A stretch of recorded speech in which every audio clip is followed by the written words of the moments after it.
Once upon a time, there were two merchants who were friends. Both of them were getting ready for business trips to sell their merchandise. So they had to decide whether to travel together. They agreed that since each had about 500 carts, and they were going to the same place along the same road, it would be too crowded to go at the same time. One decided that it would be much better to go first. He thought, the road will not be rutted by the carts. The bullocks will be able to choose the best of all the grass. We will find the best fruits and vegetables to eat, and my people will appreciate my leadership, and in the end, I will be able to bargain for the best prices.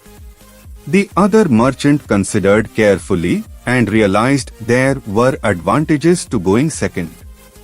He thought, my friend's carts will level the ground so we won't have to do any road work.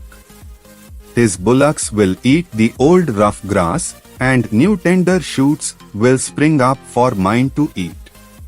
In the same way, they will pick the old fruits and vegetables, and fresh ones will grow for us to enjoy. I won't have to waste my time bargaining when I can take the price already set and make my profit. So he agreed to let his friend go first. This friend was sure he'd fooled him and gotten the best of him. So he set out first on the journey. The merchant who went first had a troublesome time of it. They came to a wilderness called the Waterless Desert, which the local people said was haunted by demons. When the caravan reached the middle of it, they met a large group coming from the opposite direction. They had carts that were mud-smeared and dripping with water. They had lotuses and water lilies in their hands and in the carts. The head man, who had a know-it-all attitude, said to the merchant, "Why are you carrying these heavy loads of water? In a short time, you will reach that oasis on the horizon with plenty of water to drink and dates to eat. Your bullocks are tired of pulling those heavy carts filled with extra water. So throw away the water and be kind to your overworked animals." Even though the local people had warned them, the merchant did not realize that these were not real people, but demons in disguise. They were even in danger of being eaten by them.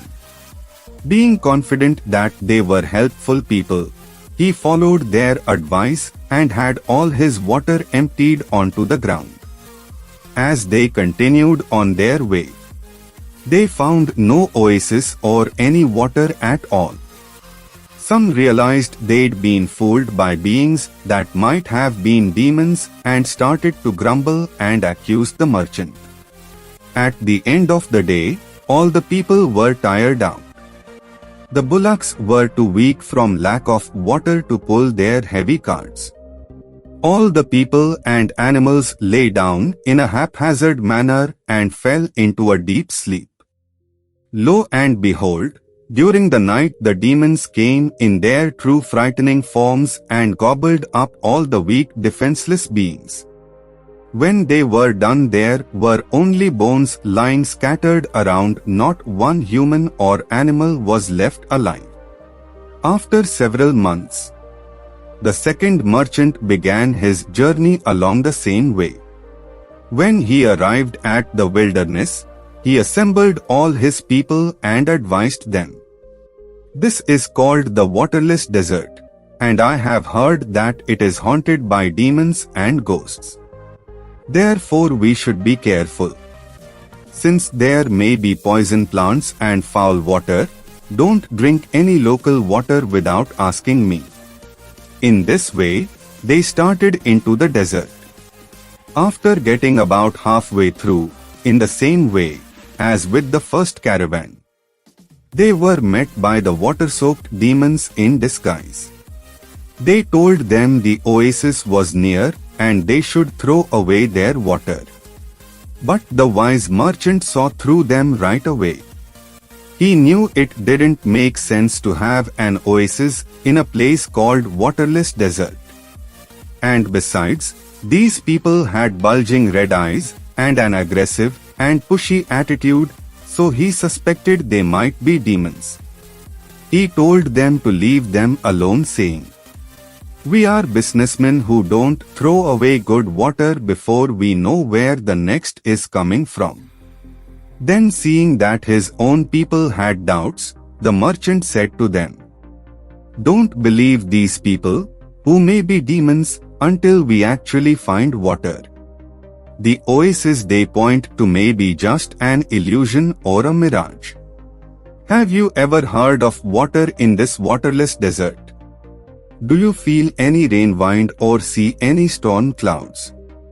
They all said, "No," and he continued, "If we believe these strangers and throw away our water, then later we may not have any to drink or cook with.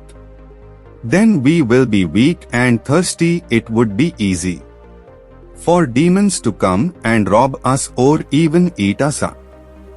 Therefore, until we really find water, do not waste it even a drop." The caravan continued on its way, and that evening reached the place where the first caravan's people and bullocks had been killed and eaten by the demons. They found the carts and human and animal bones lying all around. They recognized that the fully loaded carts and the scattered bones belonged to the former caravan.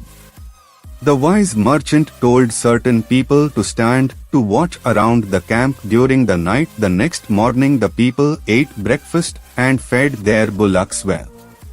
They added to their goods the most valuable things left from the first caravan.